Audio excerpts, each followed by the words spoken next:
Your Honor, ang sabi po namin kay Nino, we're very, very sorry, pero wala po kaming ginawang masama sa anak niya. You're very sorry for what? What did you apologize? Wala pong invitation, wala pong direct invitation from me, from myself. Siya po yung nagsabi na pwede pa ba akong umat dyan. Saan mo nabalitaan? Sa social media? Sa radyo ba? Sana kumalat na po. Yeah. Sa social media po, unang lumabas kay OGDS.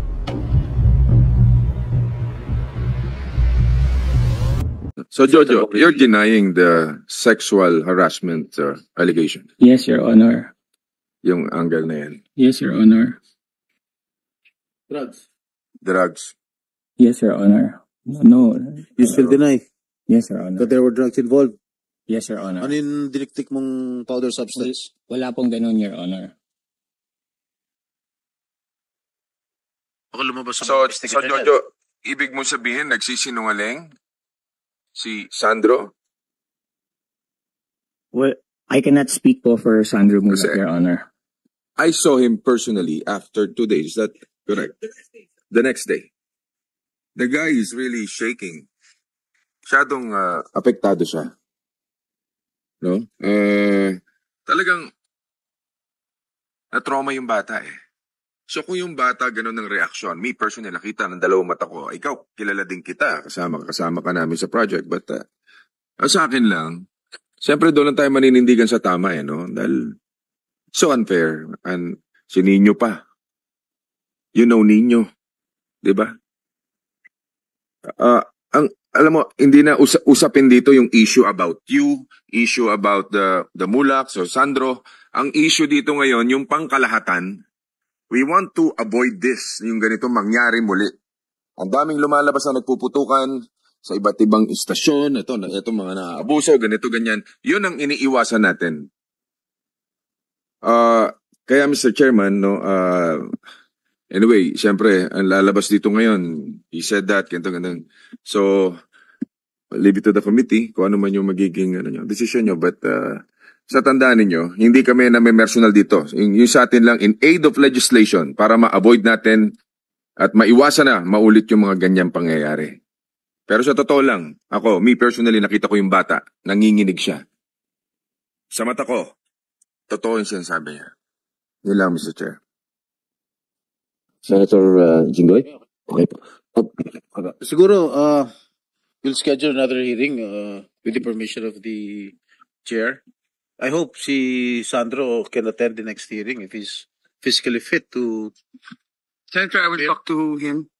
And also to the behavioral science. Siyempre, hingin ko pa rin po yung advice din po ng doctor kung okay na, kung feeling nila kaya niya ni Sandro. Although, Sandro told me that he really wants to. Kaso yun nga lang, nag-advise yung behavioral science na huwag mo na. Siyempre, mas pinakinggan ko yung expert, di ba? Of course. Pero he personally wants to talaga. Senator, thank you for the question. Nung una nga, kasi nga, ako talaga nung sinabi sa akin ng anak ko, hindi ako makapaniwala na nangyari. Kasi tulad na nasabi ko, sobrang taas ng respeto ko kay Jojo. Sir Nino, wag lang po nyo kumprontahin sa chairman lang po. Sinasabi ko lang na hindi ako makapaniwala doon sa nangyari kasi nga katrabaho ko, nilirespeto ko. So yun, so talagang hindi ko alam kung anong gagawin talaga noong una. So ang naisip namin gawin was go to Senator Bong Revilla at si Senator Bong naman yung nagsabi na if you want to go to the NBI, we can go to the NBI. Pero dahil nga, syempre, ako bilang magulang, gusto ko protektahan muna sana yung anak ko. Ayoko sana may makaalam. So we went through the channel. We went to Miss Annette Gozon. We were trying to fix it internally. Pero I didn't know how to do it internally. Pero magsasapa pa rin kami ng kaso. Di po ba? Mr. Chair, Yun nga po. if I may interrupt. Sige po, Nalaman Senator. ng media yung nangyari. Po? Paano nalaman ng media? Ay, hindi ko po alam siya. Sino nagkalat? Hindi ko po alam. Hindi ko po talaga alam. So when did Bigla na lang po pumutok eh. first knew about it, na kumalat na sa media? Saan mo nabalitaan? Sa social media? Sa radyo ba? Sana kumalat na po. Yeah. Sa social media po, unang lumabas kay OG Diaz. Sige, continue. Yan po. I'll continue. I didn't know how to do it na ayusin namin internally, pero still magsasampa pa rin ako ng kaso. Kasi I knew na once na mag-file kami ng kaso, talagang puputok na sa media. Hindi maiwasang hindi puputok sa media, di ba? Teka, paano nalaman ni OG Diaz? Ay, hindi ko po alam. Did you talk to him? No po.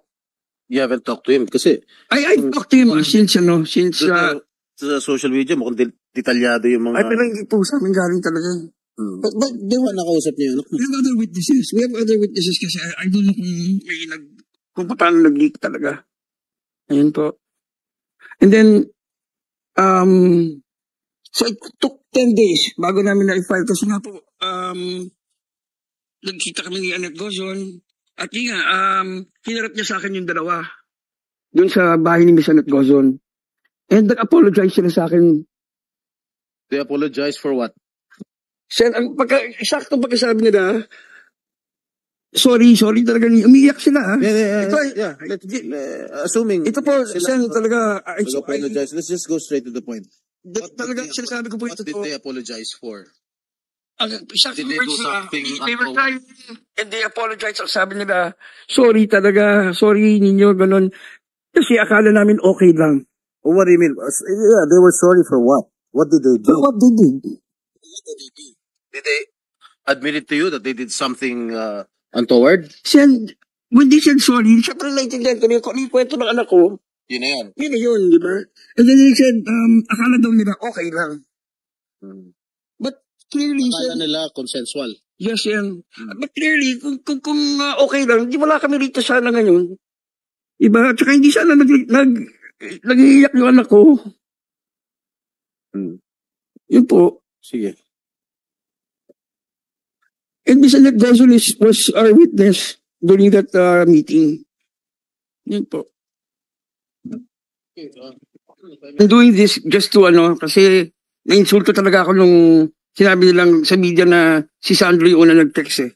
That's why I'm doing this for my son. And for all the others na dumaan sa ganito sitwasyon na walang kakayahang lumaban. This is the first text. At 3:59 a.m. Hi Sandro, saw you kanina. Didn't get to say hi. Nakauwi ka na? That was from That Jojo. is 3:59 a.m.? Yes po. What day? And then, sumagot si Sa anong araw yun? 20 po yung August? July. 20 po yung gala. So this is 21 ng 21 na. araw. Opo. Okay. Sir Jojo, sorry po. Di po kita nakita kanina. Naka-check-in po kami right now dito sa Marriott, sir. Sino nag-text yan? Po? Sino nag-text yan? Jojo. Hindi. Yung text si Jojo, saw you kanina. Didn't get to say hi. Nakauwi ka na ba? Okay, sumagot si Sandro. Sir Jojo, sorry po. Hindi po kita nakita kanina. Naka-check-in po kami right now sa Marriott, sir. Yun yung sagot ni Sandro. Papa. Hope to see you soonest, Sir Jojo. See you soonest. Sino sabi Sir nun? Jojo. Sino sabi nun? Sandro. Sandro. Okay, sabihin mo lang. Kung Sandro. Is every Para klaro sa tao. event, lagi magbabati si Jojo kay Sandro lang. Hi Sandro, happy birthday, Merry Christmas. So matagal na silang Okay, sige. magka-text ng gano'n. Proceed. And then, nag-text ulit si Jojo. Po? What time? Wala nga. Basta magkakasunod to ng text. Sige. Okay. Enjoy. Still partying? Sino kasama mo? Text si Jojo. Kumakain lang po right now. Kasama ko po friends ko. Sila Miss Nate and Elijah Alejo. Si Sandro yan. Si Sandro yung nag-text. So sabi ni Jojo, be safe. Okay? Tapos sumagot ulit si Alonzo, si Sandro ng, thank you Sir Jojo. Hope to work with you. Hope to work with you again. See you soon po. Okay? Tapos, nag-text si Jojo. Nabitin ako sa inom. Ha ha ha ha. Sabi ni Jojo. Tapos sumagot si Sandro lang. Ako nga din po eh. Tapos sumagot ulit si Jojo. Yes, soon, cast kita. Yung reply niya was dun sa text ni Sandro na, thank you, Sir Jojo, hope to work with you. See you soon po. So, siguro, minsan kasi may mga messages na papasok late na eh. So, ito yung sagot naman ni, nauna yung, nabitin ako sa inom, kaya sa yes, soon, ikakas kita, nagdidilig ako now. Sabi ni Jojo, wow, sir, looking forward to that too. Oh, tapos sumagot na si Jojo, gusto mo ba? We have some alcohol here in the room. We can order some more. Saan po kayo, sir? Sabi ni Sandro. Belmont Hotel. Katabi lang ng Marriott's. Sabi ni Sandro, sino-sino po kayo, sir? Ha, ha, ha, ha. Just me. Sumagot si Jojo. Just me. And then, matagal na yun, hindi nag-reply si Sandro. Siyempre, yung bata, nakita niyang siya na mag-isa, hindi yung sumagot. Takot, di ba?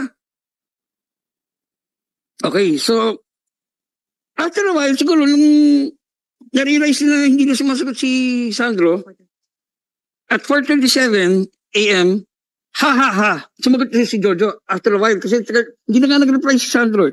Ha ha ha, just kidding. Kasama ko the drama peeps. But we're wrapping up in a bit. Okay? Siyempre, kahit sinong artista na baguhan, given a chance na makasama mo yung drama peeps, you will take the chance. Dahil pagkakataon mo yung i-market yung sarili mo eh. Makasama sila, makaparty mo. Di ba? Siguro sabi ni Sandro, this is my opportunity. Yes. My cast. That's why. Kaya nga, I would also do the same. yan ko naman siya doon sa point na yun. Pero, sabi ko, mali pala yung oras. That was yung kumbaga, sermon ko bilang magulang. Mali yung oras. Pero syempre, sabi of age already. 20 years old na siya, ha? That was what time? 4? Or 37. In the morning. Yes po. And then, sir, andyan ba kayo, sir? Kasi nga, I'm with the drama peeps eh, di ba? So sabi ni Sandro, andyan ba kayo, sir? Baka po pwede dumaan saglit. Ha, ha, ha, ha. Sa bababa ko lang po. Hindi. Sumagot mo na siya ng sure. Ay, kasama ka?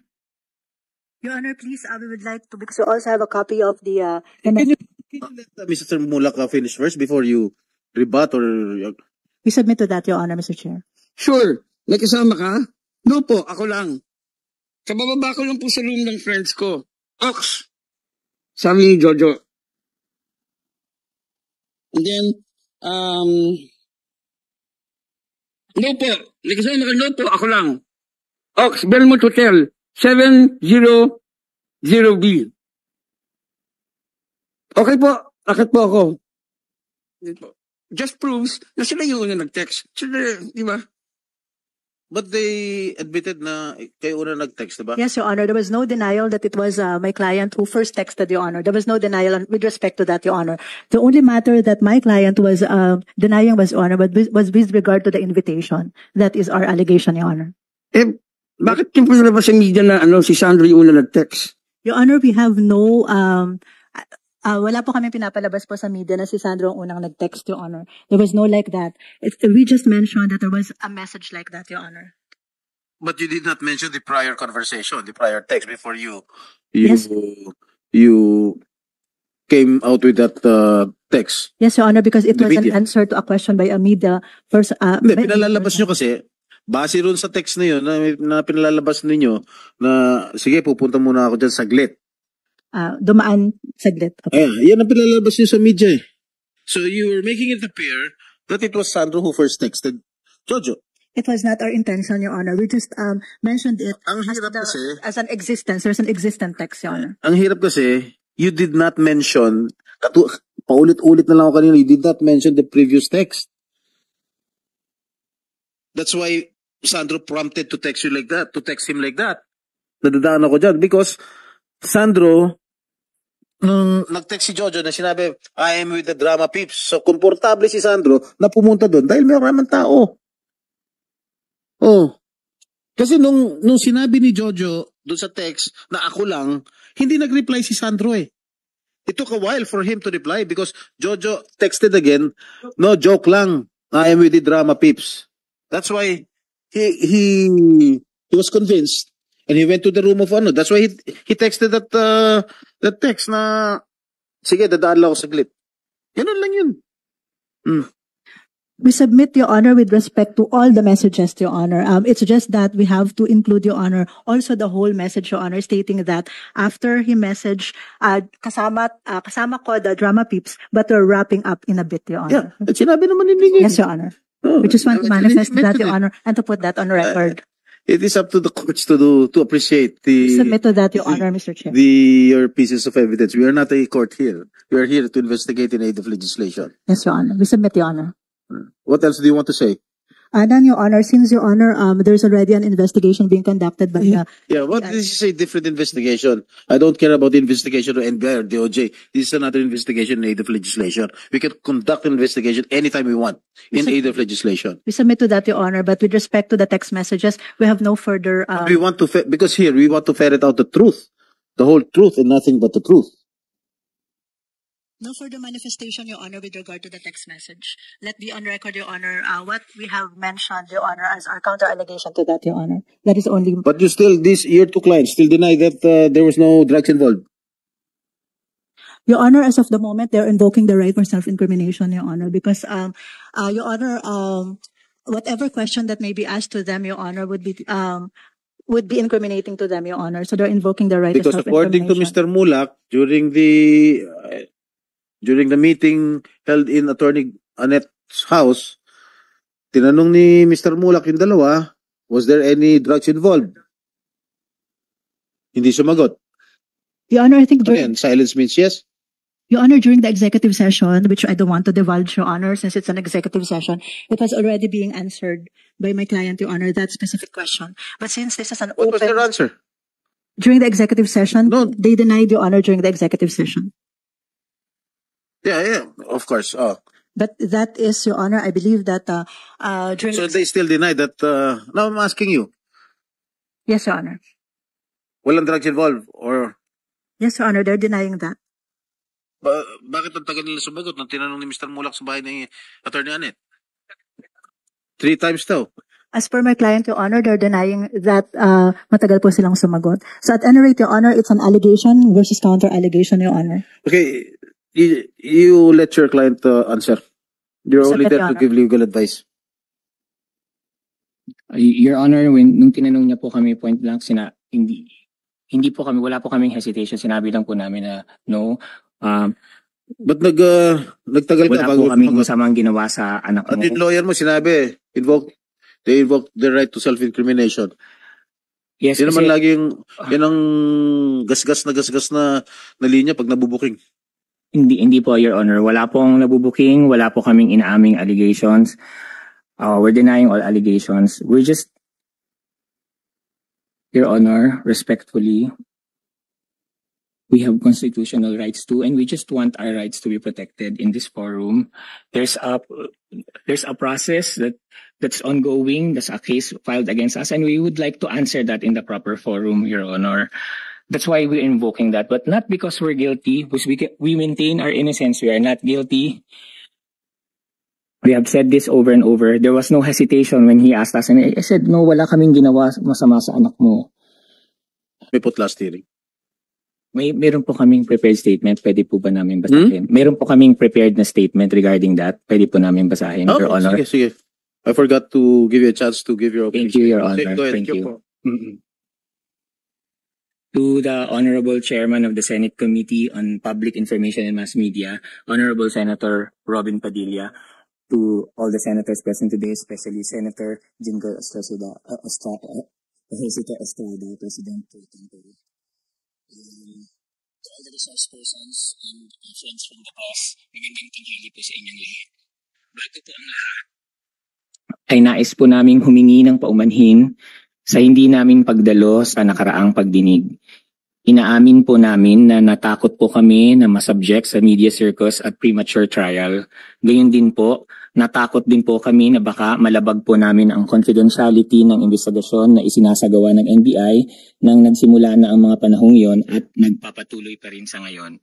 Nasabihan po kasi kami na bawal po na ilabas ang lahat ng mga counter allegations at ebidensya namin sa publiko dahil ayon sa NBI kahit ang aligasyon ng di umano'y biktima ay hindi pa rin nila maaring ilabas dahil subject pa ito sa validation ng kanilang ahensya.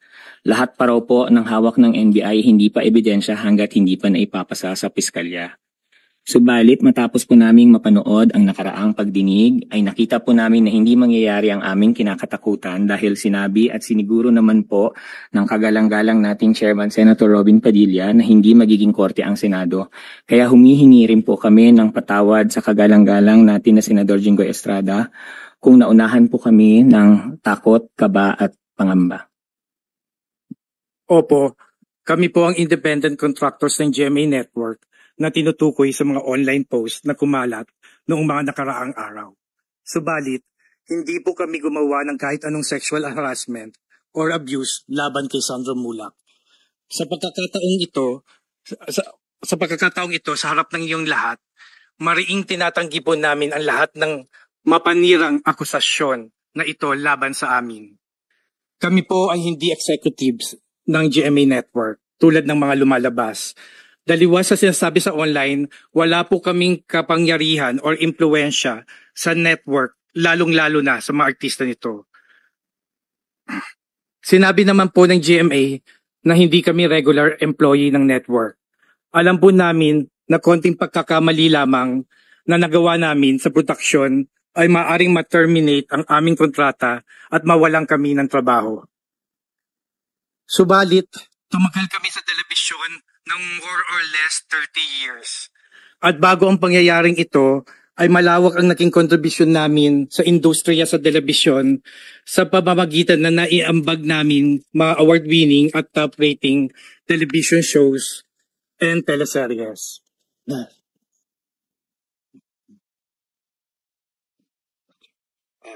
Tapos na? Maganda po ang takbo ng aming karera. Sir Richard, tubig po. May tubig po kayo sa tabi po, ah. Apo. Okay. Mahaba ba yung ano? Ikaw ba Sandali lang po. scriptwriter ka? Baka mahaba yan. Hindi po. Maganda po ang takbo ng aming karera.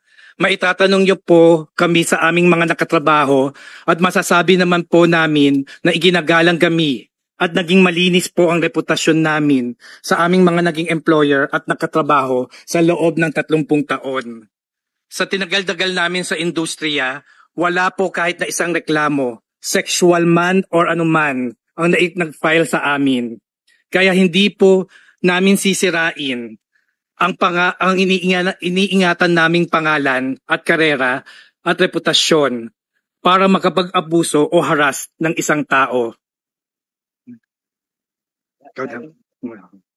Lalo na po na alam namin na anak ng sikat na artista at maimpluwensyang pamilya. Ano ba naman po ang laban naming mga ordinaryong manggagawa lamang laban sa kanila? Hindi naman po namin itinatangging bakla kami. Sa katunayan, ang pagiging bakla namin ang isa sa mga dahilan kaya kami naging creative, artistic at nagkaroon ng skills na kailangan sa industriya. Buong buhay namin, ginamit namin ang pagiging bakla namin sa maayos na paraan para maitaguyod ang aming mga pamilya. Kaya napakasakit sa amin at sa aming pamilya na mabasa ang aming mga pangalan online na may caption na bakla at kung anong masasakit at mapanirang puri na bansag at descriptions. Bakla po kami, oo, pero hindi kami mga abuser. Bakla kami, oo, pero hindi kami gumagawa ng masama sa kapwa. Bakla kami, oo, at may takot po kami sa Diyos. Sa huli kami rin po ay humihiling ng hustisya, mabigyan sana ng hustisya ang malisyosong pagbibintang sa amin. Kaya po kaya po naming mapatunayan sa piskalya o korte na wala kaming kasalanan. Hintayin lang po sana natin ang proseso, ang due process. Habang hinihintay po yan, humihiling po kami sa sambayanan na wag niyo po muna kaming husgahan. Iba ko na parang mga convicted na criminals.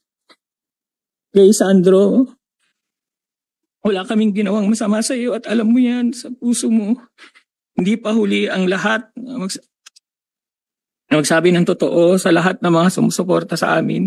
Lalo na ang mga nakatrabaho namin sa industriya na dahil kilala kami ay hindi naniniwala na magagawa namin ito. At sa lahat ng mga netizens na nagsasabi na ikaso muna at huwag kami i-publicity trial, maraming salamat po. Napakalaking bagay sa amin sa panahong ito ang ganyang mga mensahe. Maraming salamat din po sa komite, sa inyo, Senator Padilla at Senator Estrada, sa pagbibigay sa amin ng pagkakataon na magsalita, at maraming salamat po at magandang tanghali po sa inyo. Thank you, Maraming salamat po. Direk Jojo. Okay, basta dito sa Senado, pantay-pantay lang ang tingin namin, okay? Gender sensitive here, okay? Thank you po, Your Honor. Pag membro ng LGBT, okay lang yan. Choice yan. Basta kami pantay-pantay lang tingin namin sa